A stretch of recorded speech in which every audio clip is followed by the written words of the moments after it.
नमस्कार प्यारे बच्चों, आज की ऑनलाइन कक्षा में आप सभी का स्वागत करता हूं। मैं प्रधानाचार्य भानु प्रकाश सिंह, जनता सहयोग इंटर कॉलेज मई खड़गपुर आजमगढ़, आपको ऑनलाइन कक्षा पढ़ाने के लिए उपस्थित हुआ हूं। आज का हमारा टॉपिक है कार्बनिक यौगिकों के जो रासायनिक प्रमुख गुणधर्म होते हैं उसके विषय में हम आज आपसे चर्चा करेंगे। और इसके पहले हम आपको बता दें कि प्रवेश एडमिशन की प्रक्रिया जो है वो 31 अगस्त तक थी, वो लगभग समाप्त हो गई है। और अगर शासन द्वारा इसकी तिथि बढ़ाई जाएगी तो आपका पुनः प्रवेश प्रारंभ कर दिया जाएगा।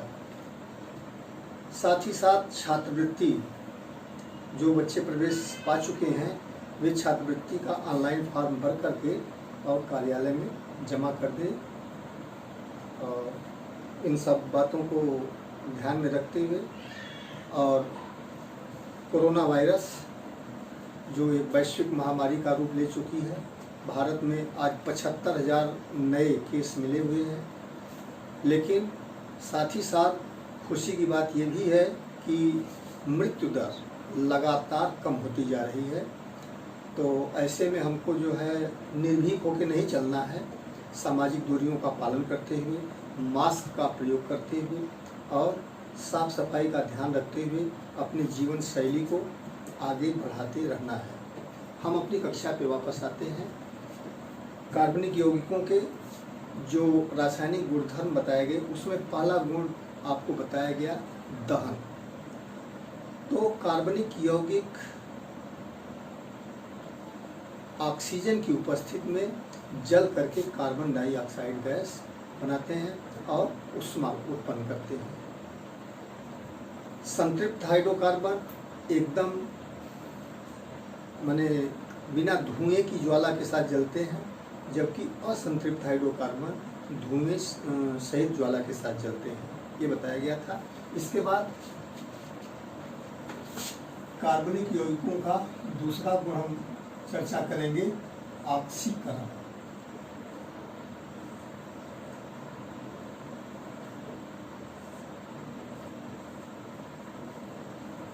ऑक्सीडेशन। ऑक्सीकरण अभिक्रिया क्या होती है? ऑक्सीकरण अभिक्रिया को यूँ समझिए कि किसी भी यौगिक से ऑक्सीजन के जुड़ने की क्रिया को हम ऑक्सीकरण कहते हैं। इसके विषय में आपको पीछे के चैप्टर में पढ़ाया जा चुका है कि ऑक्सीकरण क्या होता है और अपचयन क्या होता है। तो ऑक्सीजन से जुड़ने की जो प्रक्रिया होती है, जैसे किसी कार्बनिक यौगिक में या किसी भी यौगिक में एक ऑक्सीजन है और अभिक्रिया के पश्चात उसके पास 2 ऑक्सीजन हो जाए, 3 ऑक्सीजन हो जाए, 4 ऑक्सीजन हो जाए, तो इसी अभिक्रिया को हम क्या करते हैं? ऑक्सीकरण करते हैं। तो एक उदाहरण हम ऑक्सीकरण का आपको देते हैं।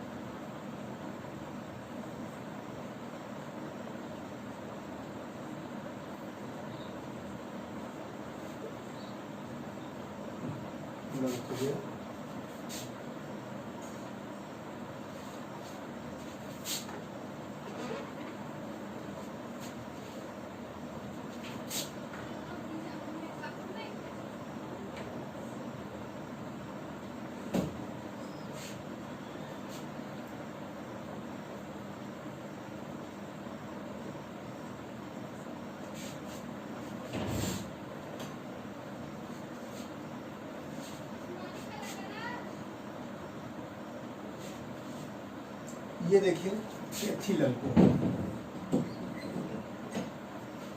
और ये अम्लीय पोटेशियम परमैंगनेट के साथ जब ये अभिक्रिया करता है तो ये एथिल अल्कोहल है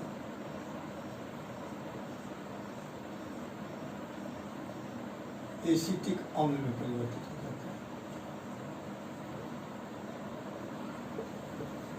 यहाँ पे ऑक्सीकरण को कोष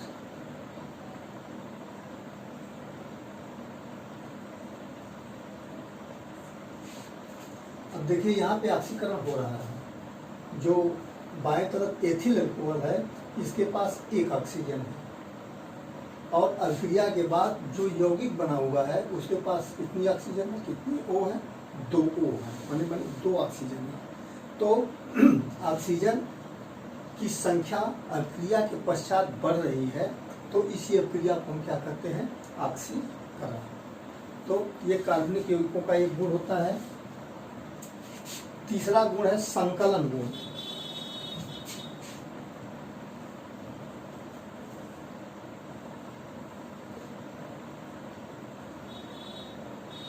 संकलन गुण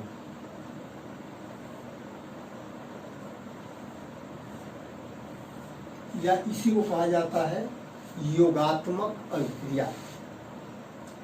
इसको क्या कहते हैं, योगात्मक अभिक्रिया। तो जो असंतृप्त हाइड्रोकार्बन होते हैं वे संकलन गुण का प्रदर्शन करते हैं, संकलन गुण प्रदर्शित करते हैं। जैसे हम उदाहरण लेते हैं,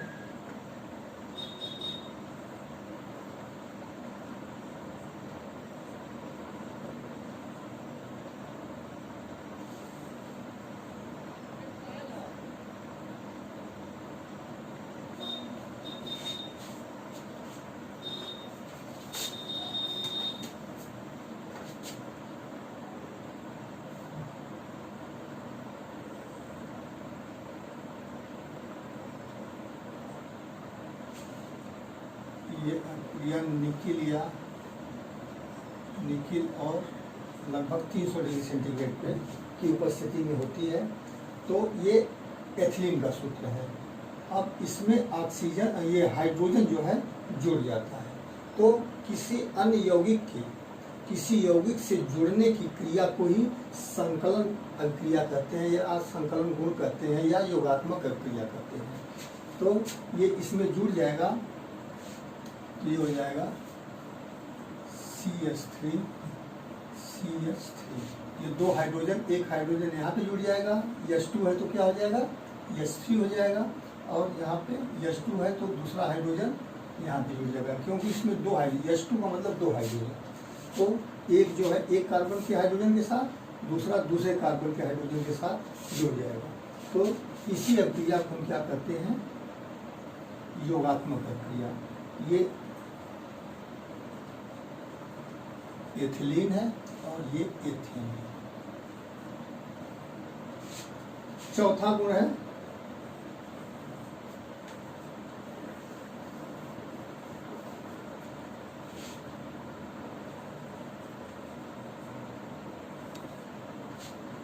कार्बनिक यौगिकों से किसी परमाणु या परमाणुओं के समूह को अलग होने की या प्रतिस्थापित होने की, प्रतिस्थापन का मतलब अलग होने की क्रिया को ही हम क्या कहते हैं, प्रतिस्थापन अभिक्रिया कहते हैं। जैसे हम उदाहरण लेते हैं मेथेन का। मेथेन जो है ये क्लोरीन से क्रिया करता है और सूर्य के प्रकाश की उपस्थिति में। तो मेथेन में 4 हाइड्रोजन है। ये 4 हाइड्रोजन में से एक हाइड्रोजन खत्म हो जाता है, तो क्या हो जाएगा, CH3। ठीक है, और इसका एक क्लोरीन यहाँ पे जुड़ जाता है, तो क्या हो जाएगा, CH3Cl। ठीक है, और इसमें से जो एक हाइड्रोजन विस्थापित हुआ है और इसका जो एक क्लोरीन बचा हुआ है, एक क्लोरीन तो यहाँ पे जुड़ गया, एक क्लोरीन इसका बचा हुआ है और इसका एक हाइड्रोजन बचा हुआ है, ये दोनों परस्पर संयुक्त होकर के क्या बना लेते हैं, H और Cl। पुनः आपको समझा दें कि यहाँ पे 4 हाइड्रोजन है, एक हाइड्रोजन विस्थापित हो जाता है और उसके जगह पे Cl2 में से एक Cl यहाँ पे आ जाएगा, CH3Cl हो जाएगा। और जो हाइड्रोजन इसका विस्थापित हुआ और इसका जो क्लोरीन बचा हुआ, ये दोनों संयुक्त होकर के या Cl बना लेते हैं।